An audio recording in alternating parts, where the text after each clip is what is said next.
কইনাজনীৰ উৰণিখন নুগুচোৱাকৈ জোৰেৰে তাইক এটা চৰ মাৰি মই কোঠাটোৰ পৰা ওলাই আহিছিলোঁ। পিছদিনা মই বিদেশলৈ গ'লোঁ, কাৰণ দেউতাই মোক জোৰ কৰি বিয়া কৰাই দিছিল। 2 বছৰ মূৰত যেতিয়া ভাৰতলৈ উভতি আহিছিলোঁ, তেতিয়া এজনী অতি ধুনীয়া ছোৱালীয়ে দুৱাৰখন খুলি দিলে। তাইৰ লগত সৰু ল'ৰা এটাও আছিল। তেতিয়া আচৰিত হৈ মই তাইৰ ফালে চাবলৈ ধৰিলোঁ। তেতিয়া দেউতাই ক'লে যে এই ছোৱালীজনী তোমাৰ পত্নী আৰু এইটো সন্তান। মই বহুদিনৰ মূৰত ঘৰলৈ আহিছিলোঁ। দুৱাৰমুখত টোপৰ মাৰি আশা কৰিছিলোঁ যে দেউতা বা মায়ে দুৱাৰখন খুলি দিব, কিন্তু মোৰ সন্মুখত এজনী বৰ ধুনীয়া ছোৱালী আৰু তাইৰ লগত এটা সৰু ল'ৰাও আছিল। ল'ৰাটোৰ বয়স প্ৰায় 2 বছৰমান হ'ব আৰু সি তাইৰ চাদৰখনত ধৰি থিয় হৈ আছিল। সেই ছোৱালীজনীক মই ভালদৰে চিনি পাইছিলোঁ আৰু ইয়াৰ পৰাই মোৰ ধ্বংসলীলা আৰম্ভ হৈছিল, কাৰণ তাই এই ঘৰত এতিয়াও উপস্থিত আছিল।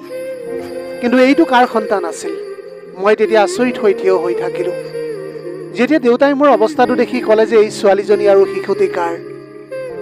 এই কথা শুনাৰ লগে লগে মোৰ ভৰিৰ তলৰ মাটি পিছলি গ'ল আৰু মই অচেতন হৈ পৰিলোঁ। মোৰ নাম সমীৰ। মোৰ জীৱনৰ প্ৰতিটো ক্ষেত্ৰত মা দেউতাই প্ৰায় নিজৰ ইচ্ছামতে সিদ্ধান্ত লৈছিল। মোৰ জীৱনৰ আটাইতকৈ গুৰুত্বপূৰ্ণ সিদ্ধান্ত, অৰ্থাৎ বিয়াও তেওঁলোকৰ মাজত হোৱা কাজিয়াৰ ফলতেই সৃষ্টি হৈছিল। মায়ে সদায় বিচাৰিছিল যে মই তেওঁৰ বান্ধৱীৰ ছোৱালীজনীক বিয়া কৰাওঁ, যিজনী মোৰ শৈশৱৰ বান্ধৱী আছিল।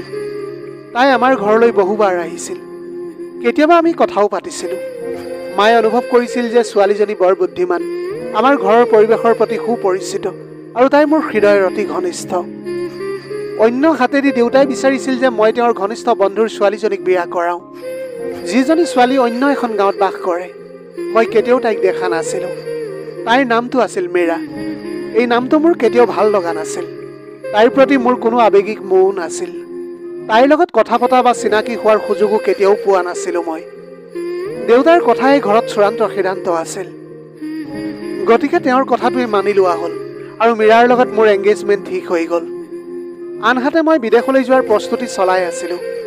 মই ভাবিছিলোঁ গাঁৱৰ ছোৱালী এজনীয়ে মোৰ সপোনবোৰক কেনেকৈ সাৰ্থক কৰিব। মোৰ চিন্তাধাৰা আধুনিক আছিল। প্ৰগতি, সফলতা আৰু সুবিধাজনক জীৱন এটাত সাধাৰণ গাঁৱৰ ছোৱালী এজনীক মোৰ জীৱন সংগিনী কৰিবলৈ বিচৰা নাছিলোঁ মই। মায়ে নিমাত হৈ আছিল যদিও তেওঁৰ অন্তৰত বহু কথাই চলি আছিল। এদিন মায়ে মোক সুকীয়া কোঠা এটালৈ মাতি আনি সন্মুখত বহিবলৈ দিলে আৰু ক'লে যে বোপা, তই পুৰুষ হয়। এই ছোৱালীজনী যদি তোৰ ভাল নালাগে, তেন্তে বিয়াৰ পিছত তাইক বিবাহ বিচ্ছেদ দিবি। মোৰ মুখত বিভ্ৰান্তি দেখি মায়ে ক'লে যে তোমাৰ দেউতাই কেতিয়াও তোমাক মোৰ বান্ধৱীৰ ছোৱালীজনীৰ লগত বিয়া কৰাই নিদিয়ে, কাৰণ তেওঁ সদায় নিজৰ কথাটোকে ৰাখিবলৈ বিচাৰে। এবাৰ মীৰাক বিয়া কৰালেই তেওঁৰ ইচ্ছা পূৰণ হ'ব, তাৰপিছত তই তাইক এৰি দিবি। মই তোক মোৰ বান্ধৱীৰ ছোৱালীজনীৰ লগত বিয়া কৰাই দিম। তইতো তাইক পচন্দও কৰিছ আৰু তাই তোৰ হৃদয়খনো বুজি পায়।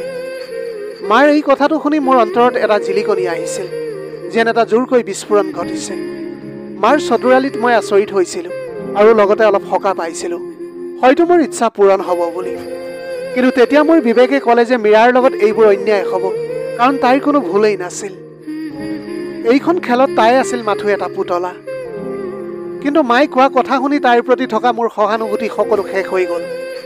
মায়ে ক'লে যে মীৰা ছোৱালীজনী বৰ চৰিত্ৰহীন।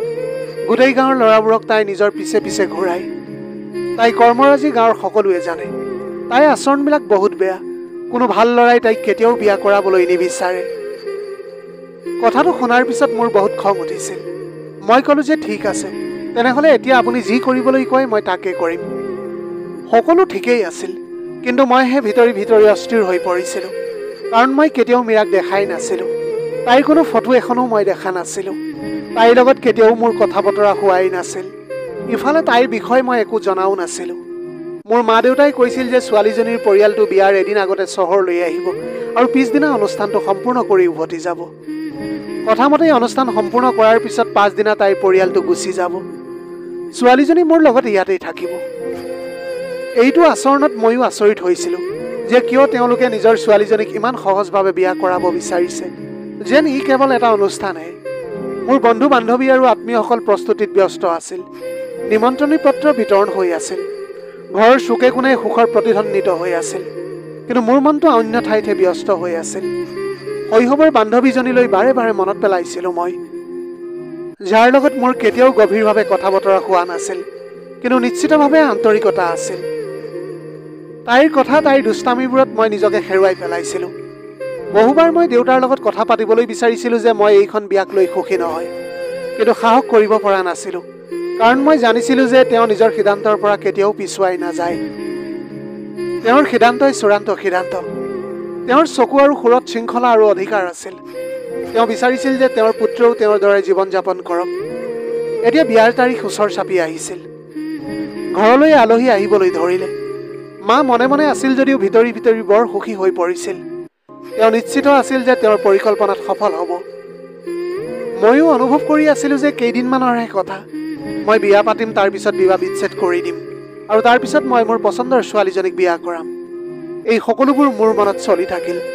প্ৰথমতে মোৰ বিবেকৰ মাত, দ্বিতীয়তে মাৰ মৰম, তৃতীয়তে দেউতাৰ আদেশ, চতুৰ্থতে মোৰ শৈশৱৰ বান্ধৱীৰ স্মৃতি আৰু পঞ্চমতে মীৰাৰ অদৃশ্য মুখখন। এতিয়া মই যেন এক অদ্ভুত বিভ্ৰান্তিৰ মাজত মোৰ জীৱনৰ এই দিনকেইটা পাৰ কৰিবলৈ ওলাইছোঁ। ৰাতি টোপনিও অহা নাছিল, দিনটো জিৰণিও নাছিল।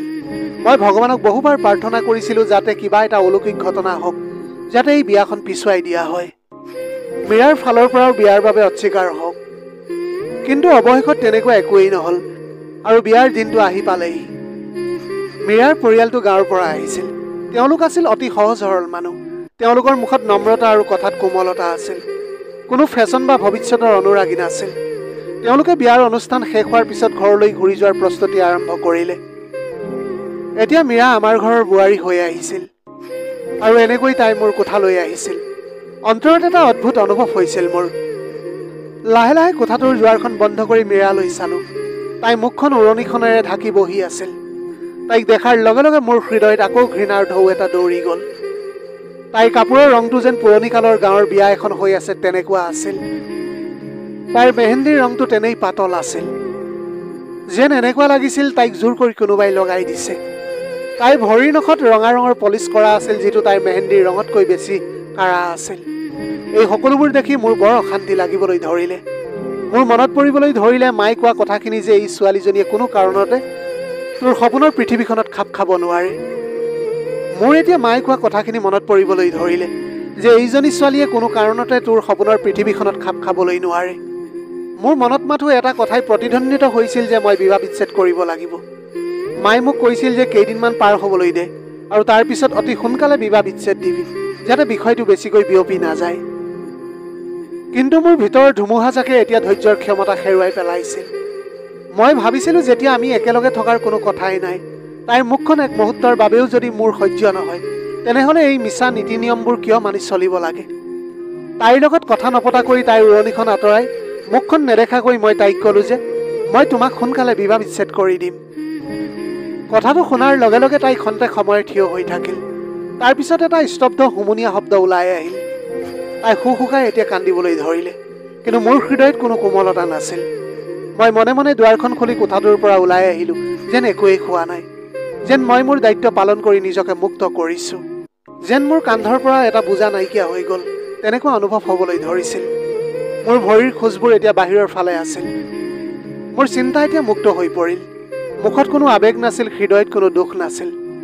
মই আন এটা ৰুমলৈ গৈ দুৱাৰখন বন্ধ কৰি দিলোঁ। অলপ সময় মনে মনে বহি থাকিলোঁ। তাৰপিছত ফোনটো তুলি বন্ধুক ফোন কৰিলোঁ। মই ক'লোঁ আৰু পলম কৰিবলৈ নোৱাৰোঁ, মই এতিয়াই ওলাই যাব লাগিব। সোনকালে টিকেটৰ ব্যৱস্থা কৰা, পৰৱৰ্তী বিমানখনত যাব লাগিব। দেউতাই এই খবৰটো পোৱাৰ লগে লগে ঘৰত যেন ধুমুহাৰ সৃষ্টি হ'ল। প্ৰতিটো কোঠাৰ পৰা চিঞৰ বাখৰ শুনিবলৈ পালোঁ। সৰু ভাইটিয়ে ভয় খাইছিল, মায়ে থতমত খাইছিল যদিও মনে মনে থাকিল। কাৰণটো হ'ল এই সমগ্ৰ পৰিকল্পনাটো তেওঁৰ দ্বাৰাই সৃষ্টি হৈছিল। মোৰ সিদ্ধান্তটোৰ বাবে মায়ে আক্ষেপ কৰা নাছিল, বৰঞ্চ তেওঁ যেন সন্তুষ্ট আছিল। তেওঁ সকলোকে ক'লে যে ল'ৰাটোৱে যদি সুখী নহয়, তেনেহ'লে আমি কি কৰিম। দেউতাই মোক ৰুমলৈ মাতিলে। প্ৰথমতে খঙেৰে চাই সুধিলে এইবোৰ কি অভদ্ৰামী। মই তেওঁৰ চকুলৈ চাই একোৱেই নক'লোঁ। তেতিয়া তেওঁ সুধিলে মীৰাৰ কিবা দুখ আছিল নেকি। মই তেতিয়া মূৰটো ওপৰলৈ নকৰাকৈ ক'লোঁ যে দেউতা, তাই মোৰ লগত অভদ্ৰ আচৰণ কৰিছিল। তাই এনেকুৱা এটা কথা ক'লে যিটো মই সহ্য কৰিব নোৱাৰিলোঁ। দেউতাই ক'লে বিয়াৰ প্ৰথম নিশাই কোনোবা এনেকুৱা কৰে নেকি। মই ক'লোঁ মই অসহায় হৈ পৰিছিলোঁ। মই সেইটো সহ্য কৰিবলৈ নোৱাৰিলোঁ। মই এইখন বিবাহৰ বাবে একেবাৰে সাজু নাছিলোঁ, কিন্তু আপোনালোকৰ বাবে মই এই বিয়াখন কৰিবলৈ বাধ্য হৈ পৰিছিলোঁ। এতিয়া মায়ে এই কাহিনীটো সকলোকে ক'লে যে মীৰাই মোৰ লগত বেয়া আচৰণ কৰিছে। কিছুমানে বিশ্বাস কৰিছিল আৰু কিছুমানে কৰা নাছিল, কিন্তু এই কথাটো সকলোতে বিয়পি পৰিল। মীৰা নিজৰ গাঁৱলৈ উভতি গ'ল। তাই বহুত শান্ত স্বভাৱৰ এজনী ছোৱালী আছিল। তাই এই বিষয়ে কাকো একো নকলে, মাথো মনে মনে সকলো সহ্য কৰিলে। কিন্তু তাইৰ লগত কি হ'ল সেই কথা কোনেও সোধাও নাছিল আৰু ভবাও নাছিল। দুদিনৰ পিছত মই মোৰ বস্তুবোৰ পেক কৰি ল'লোঁ। মায়ে মোক সাৱটি ধৰি ক'লে, এতিয়া তুমি শান্তিৰে কাম কৰা। 2 বছৰ পিছত আমি তোক আকৌ মোৰ বান্ধৱী ছোৱালীজনীৰ লগত বিয়া পাতি দিম। এতিয়াও তাই বিদেশত উপাৰ্জন কৰা ল'ৰাৰ লগতহে বিয়া হ'ম বুলি কথা দিছে। কথাটো শুনাৰ পিছত মই এতিয়া মাৰ মুখৰ ফালে চাইছিলোঁ। লগতে সামান্য হাঁহি এটা মাৰিলোঁ। মই ক'লোঁ, এতিয়া মই কাকো বিয়া নকৰাওঁ। মই কাকোৱে ভাল নাপাওঁ। মই কেৱল নিজকে ভাল পাওঁ। মই মোৰ স্বাধীনতা বিচাৰোঁ। সেই ছোৱালীজনীক মোৰ ধুনীয়া যেন লাগিছিল, তাত কোনো সন্দেহ নাই। কিন্তু তাই আছিল মাথো এটা আকৰ্ষণীয় চেহেৰা, যিটো খন্তেক সময়ৰ বাবে ভাল যেন লাগিছিল আৰু তাৰ পিছত পাহৰি গৈছিলোঁ। তাৰপিছত মই আকৌ ক'লোঁ, এতিয়া মোৰ যাকেই মন যায় তাকে বিয়া কৰাম, তাকো মোৰ নিজৰ ইচ্ছামতে, মোৰ পচন্দ অনুসৰি। এতিয়া কোনো ধৰণৰ জোৰ জবস্তি নাথাকিব। কোনো পৰামৰ্শও নলওঁ, কাৰোৰে লগত মই কেতিয়াও আলোচনাও নকৰোঁ। মোৰ কথা শুনি মাৰ সপোনবোৰ তাতেই ছিন্ন ভিন্ন হৈ পৰিল। দেউতাৰ জেদটো ধ্বংস হৈ গ'ল আৰু মই সকলো এৰি বিদেশলৈ বুলি গুচি আহিলোঁ। বিদেশলৈ যোৱাৰ আগতে পত্নীলৈ বিবাহ বিচ্ছেদৰ কাগজ পঠিয়াই বিবাহ বিচ্ছেদ কৰিছিলোঁ। মই ভাবিছিলোঁ, এতিয়া মোৰ জীৱন, মোৰ সিদ্ধান্ত, মোৰ ইচ্ছা, আন কাৰোৰে নিয়ন্ত্ৰণত নাথাকিব। সম্পৰ্কৰ শিকলি মই বিচৰা নাছিলোঁ। সমাজৰ পৰম্পৰাও মই পালন কৰিবলৈ বিচৰা নাছিলোঁ। মই মাত্ৰ আগবাঢ়ি যাবলৈ বিচাৰিছিলোঁ। মাত্ৰ জীৱনত মই সফল হ'বলৈ বিচাৰিছিলোঁ। এতিয়া এনেকৈ মীৰাৰ লগত মোৰ সম্পৰ্ক শেষ হৈ গ'ল। এটা মুহূৰ্ত আছিল যিটো পাৰ হৈ গ'ল। এটা নাম আছিল যিটো এতিয়া মোৰ মনটোৰ পৰা মচি পেলোৱা হৈছিল। এতিয়া মীৰাৰ প্ৰতি মোৰ কোনো সহানুভূতি নাছিল। মাৰ বান্ধৱীৰ ছোৱালীজনীৰ পৰাও কোনো আশা নাছিল। দেউতাৰ সিদ্ধান্ত পালন কৰাৰ পৰাও স্বাধীনতা আছিল এতিয়া মোৰ। এতিয়া মই কেৱল মোৰ সপোনবোৰক লৈ চিন্তা কৰিছিলোঁ। কেৱল মোৰ জীৱনৰ প্ৰতিহে চিন্তা কৰিছিলোঁ। মই এতিয়া সকলো এৰি দিলোঁ। মোৰ দেশ, মোৰ মা দেউতা, মোৰ পুৰণি জীৱনটোক বিদায় দি বিদেশত নতুন জীৱন আৰম্ভ কৰাৰ সপোন দেখিছিলোঁ। মোৰ অন্তৰত এটাই উদ্দেশ্য আছিল, মই নিজকে প্ৰমাণ কৰিম, নিজকে সফল বুলি প্ৰমাণ কৰিম। কিন্তু হৃদয়ত এটা শূন্যতা, এটা নিসংগতা আছিল, যিটো সময়ৰ লগে লগে গভীৰ হৈ আহিছিল। তাৰ পাছত এদিন মই এজনী ছোৱালীক দেখিলোঁ। তাই মোৰ ধৰ্মৰ নাছিল, মোৰ ভাষাও কোৱা নাছিল আৰু মোৰ দেশৰো নাছিল। কিন্তু তাইৰ দুচকুত আকৰ্ষণ আছিল, আচাৰ ব্যৱহাৰত এক মধুৰতা আছিল। তাইৰ লগত সময় কটাবলৈ, কথা পাতিবলৈ, বাহিৰলৈ ওলাই যোৱাটো, সকলোবোৰ মই যাদুৰ দৰে এতিয়া অনুভৱ কৰিছিলোঁ। মোৰ হৃদয়খনে তাইক মোৰ জীৱনৰ অংশ হিচাপে গঢ়ি তুলিবলৈ বিচাৰিছিল। মোৰ হৃদয়খনে আকৌ এবাৰ মাত লগালে যে তুমি এবাৰ নিজৰ ভাগ্যক বিশ্বাস কৰা। গতিকে আমি দুয়ো আদালতত বিয়াখন পাতিলোঁ। কাগজৰ আনুষ্ঠানিকতা সম্পূৰ্ণ হোৱাৰ লগে লগে আমি দুয়ো একেলগে থাকিবলৈ আৰম্ভ কৰিলোঁ। আৰম্ভণিতে সকলো নতুন আৰু সকলো ভালেই যেন লাগিবলৈ ধৰিছিল। তাইৰ ষ্টাইল, তাইৰ হাঁহি, তাইৰ কথাবিলাক সকলোবোৰ মোৰ হৃদয়ত ভাল লগা আছিল। কিন্তু সময়ৰ লগে লগে বাস্তৱৰ উন্মেষ ঘটিবলৈ ধৰিলে। মই বুজিলোঁ যে এই ছোৱালীজনী মই বিচৰা ধৰণৰ ছোৱালী নহয়।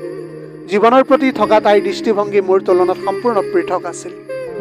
মই আছিলোঁ এজন পৰম্পৰাগত স্বামী। মই বিচাৰিছিলোঁ যে মই যেতিয়া ঘৰলৈ উভতি আহোঁ, মোৰ কাৰণে খাদ্য সাজু হৈ থাকক, মোৰ কাপোৰ পিন্ধা হওক, ঘৰ পৰিষ্কাৰ হওক আৰু মোৰ পত্নীৰ মুখৰ পৰা সুগন্ধিৰ গোন্ধ ওলাওক। কিন্তু এইবোৰ সকলো বিপৰীত আছিল। মই ভাগৰুৱা হৈ ঘৰলৈ আহিলে তাই কৈছিল, ব'লা একেলগে খাদ্য ৰান্ধো। কেতিয়াবা তাই কৈছিল, আপুনি আজি ৰান্ধিব, মই একেবাৰে ভাগৰি পৰিছোঁ। এই সকলোবোৰ মোৰ বাবে এতিয়া নতুন আৰু আচহুৱা যেন লাগিবলৈ ধৰিছিল। ইয়াত স্বাধীনতা আৰু শান্তি পাম বুলি ভাবিয়েই মই বিদেশলৈ গুচি আহিছিলোঁ। কিন্তু মই বুজিলোঁ যে মই এনে এটা সম্পৰ্কত আবদ্ধ হৈ আছোঁ, য'ত প্ৰেম কম আৰু চুক্তিহে বেছি আছিল। তাই সকলো কাম পুৰুষৰ দৰে কৰিবলৈ চেষ্টা কৰিছিল। তাই নিজাববীয়াকৈ সিদ্ধান্ত লৈছিল। তাই সদায় নিজৰ মনৰ কথা শুনিছিল আৰু আন কাৰোৰে কথা শুনাৰ অভ্যাস নাছিল। মই বিচাৰিছিলোঁ যে তাই মোৰ কথা মানি চলক, কিন্তু তাই বিচাৰিছিল যে মই তাইৰ কথা মানি চলোঁ। তাই আছিল এগৰাকী মুক্ত চিন্তাধাৰাৰ মহিলা আৰু মই আছিলোঁ এজন পৰম্পৰা প্ৰেমী পুৰুষ।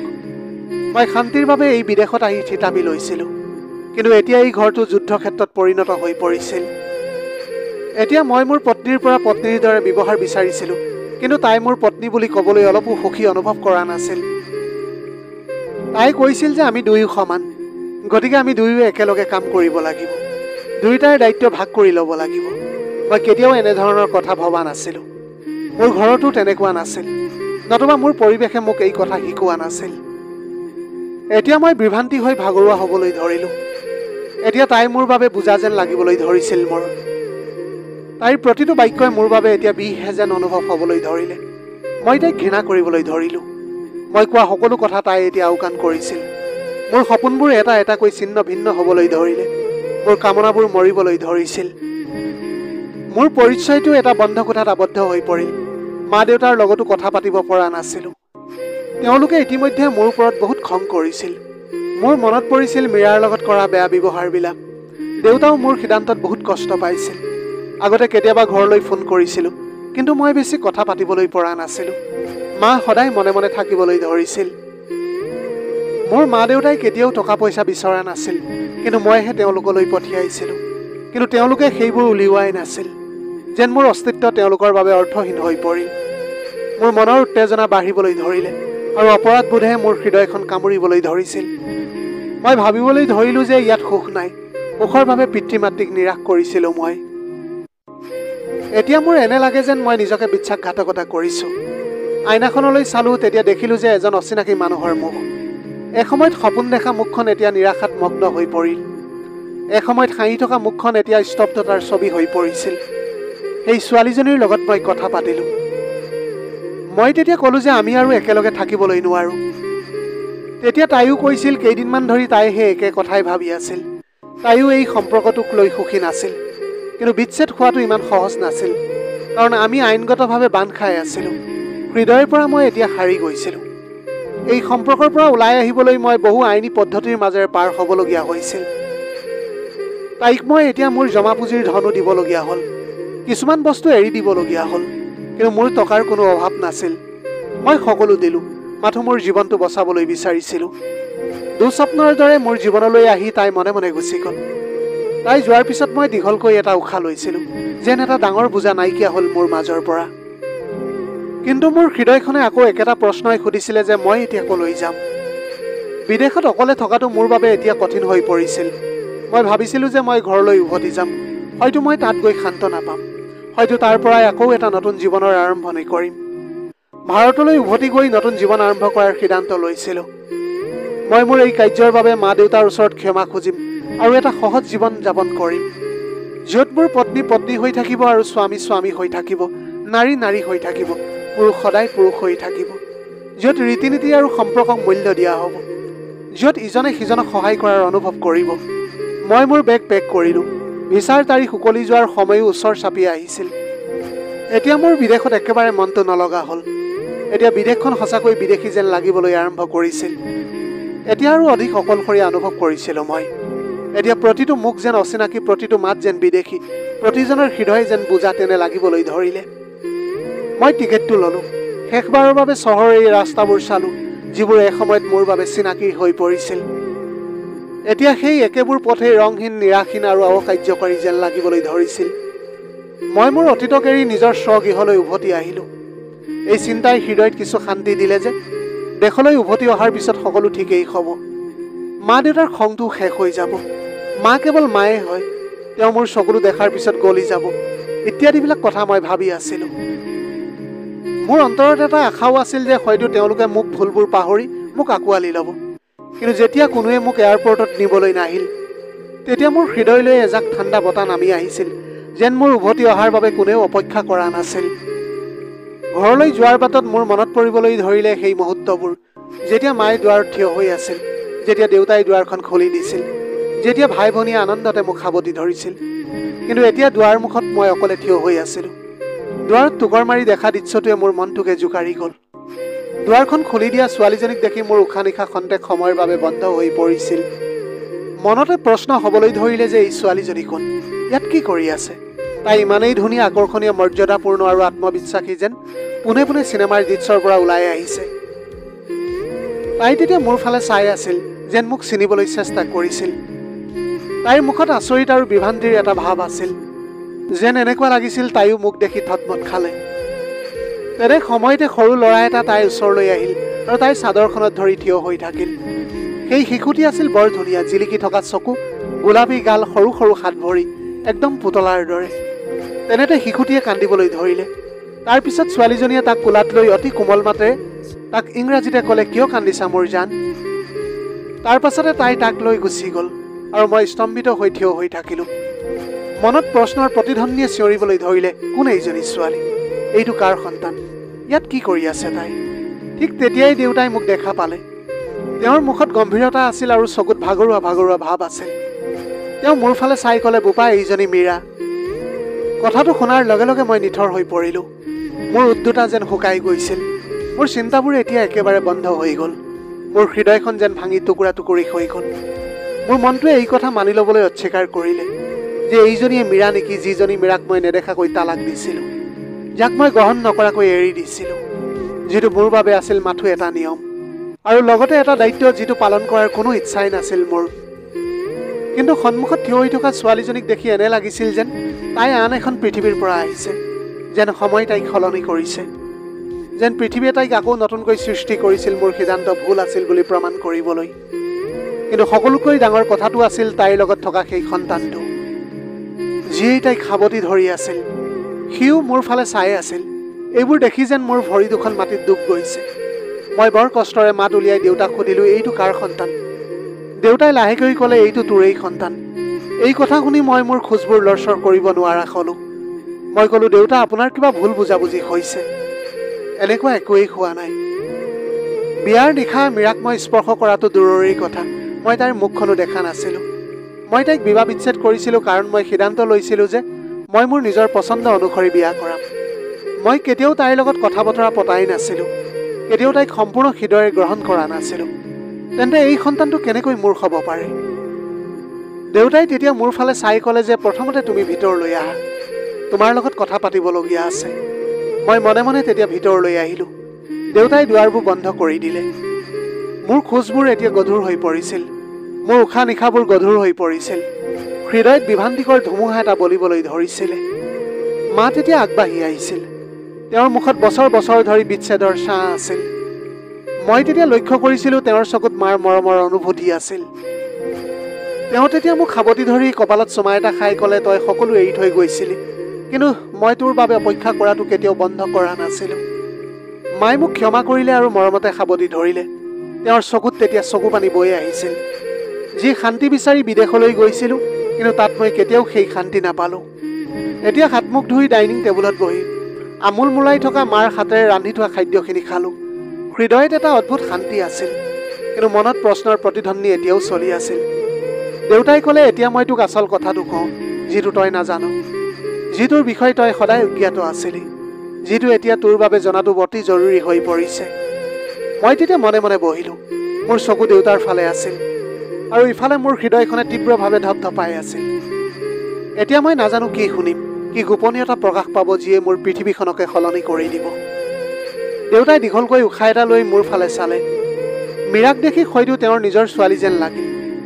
মই যেতিয়া মীৰালৈ চালোঁ, তেতিয়া দেউতাই নিজৰ চকুহাল তললৈ নমাই দিলে। মীৰাই যেতিয়া পাকঘৰৰ পৰা পানীৰ জগ এটা লৈ আহিছিল, তেতিয়া ৰণো তাইৰ পিছে পিছে আহিছিল। জগটো ৰাখি এতিয়া তাই ভিতৰলৈ সোমাই গ'ল। মই যেতিয়া ৰণক মোৰ কোলাত তুলি ল'বলৈ চেষ্টা কৰিলোঁ, তেতিয়া সি কান্দিবলৈ ধৰিলে। ৰণৰ চিঞৰ শুনি মীৰা ওলাই আহি মোৰ হাতৰ পৰা তাক লৈ নিমাত কৰাবলৈ ধৰিলে। মোৰ মনটোৱে ক'লে যে এই সময়খিনিৰ চক্ৰটো বন্ধ হৈ যাওক।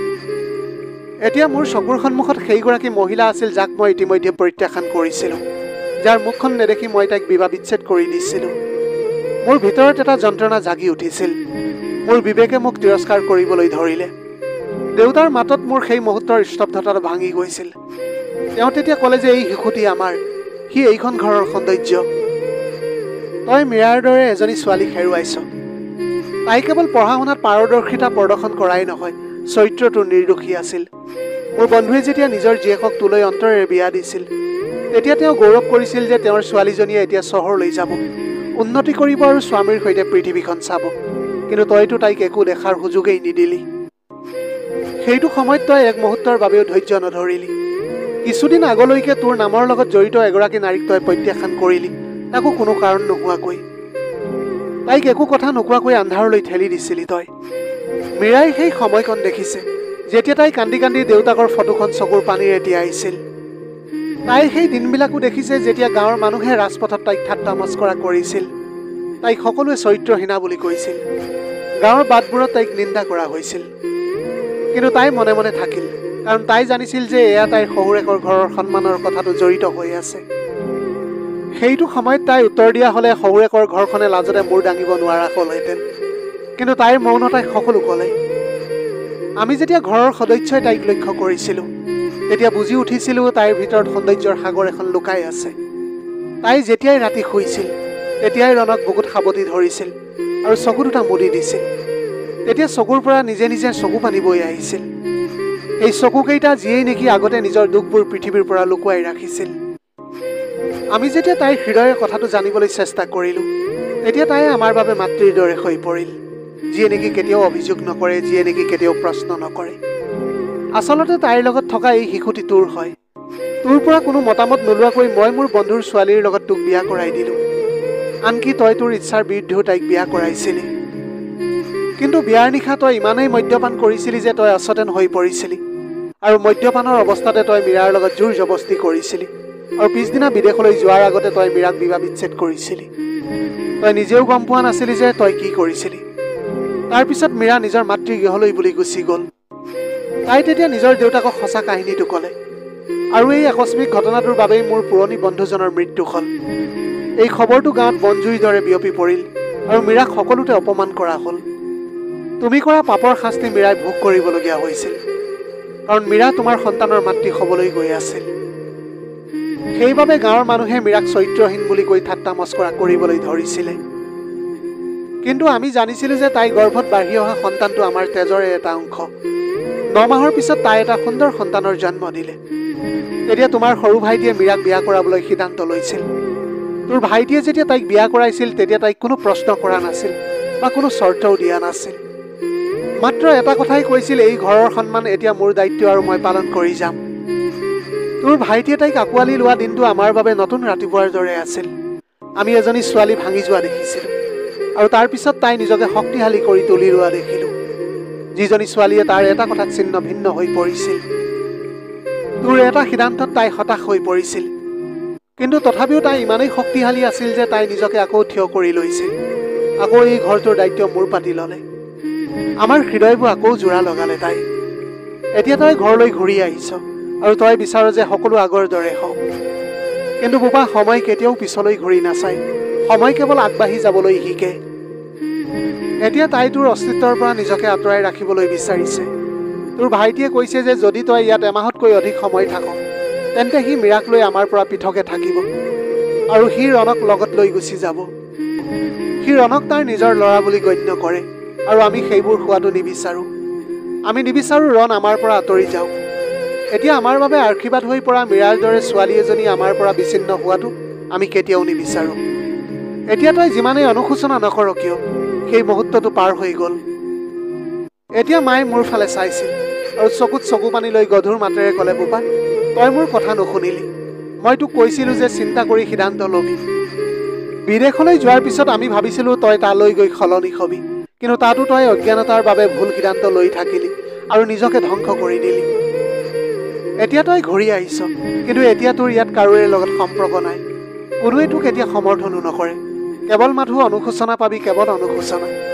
কিন্তু এই অনুশোচনাই মীৰাক একো সলনি কৰিবলৈ নোৱাৰে, কাৰণ এতিয়া তাই এই স্তৰত উপনীত হৈছে য'ত তাই কেৱল নিজৰ কৰ্তব্যৰ প্ৰতিহে চিন্তা কৰে। তাই নিজৰ জাতি বা নিজৰ কথা নাভাবে। এতিয়া তাই মাথো মাক, কেৱল পত্নী, মাথো বোৱাৰী। আৰু এই তিনিটা সম্পৰ্ক বজাই ৰখাত তাই ইমানেই ব্যস্ত যে তোৰ বাবে তাইৰ অকণো সময় নাই। তোৰ প্ৰতি একো অনুভৱ নাই, ঘৃণাও নাই, খঙো নাই, কাৰণ তই যোৱাৰ দিনা তাই এই সকলোবোৰ পুতি থৈছিল। সেইদিনা তাই নিজকে হত্যা কৰি লৈছিল, আৰু এজনী নতুন মীৰাৰ জন্ম লৈছিল। এতিয়া এই মীৰাৰ বাবে তই সম্পূৰ্ণ অচিনাকি। মাৰ কথা শুনিলোঁ, দেউতাৰ মুখৰ কঠিনতা অনুভৱ কৰিলোঁ। দূৰৰ পৰা দেখিলোঁ চোতালৰ দাঁতিত থিয় হৈ মীৰাই চাই থকা সৰু ভাইটিৰ মুখখন। মীৰাই মোৰ ফালে এবাৰো চোৱা নাছিল। সেই মুহূৰ্তটো মোৰ স্মৃতিৰ পৰা মচি যোৱা নাছিল। সেইটো প্ৰশ্নও মোৰ মনৰ পৰা একেবাৰে ওলাই যোৱা নাছিল যে মই কিয় এনে কৰিলোঁ। মোক সন্মান কৰিব পৰা ছোৱালীজনীক মই কিয় প্ৰত্যাখ্যান কৰিছিলোঁ। যাৰ সংগীয়ে মোক সান্তনা দিব পাৰিলেহেঁতেন, তাইৰ সৌন্দৰ্য এতিয়াও অতুলনীয় আছিল। মই ভাবি থাকিলোঁ, জ্বলি থাকিলোঁ।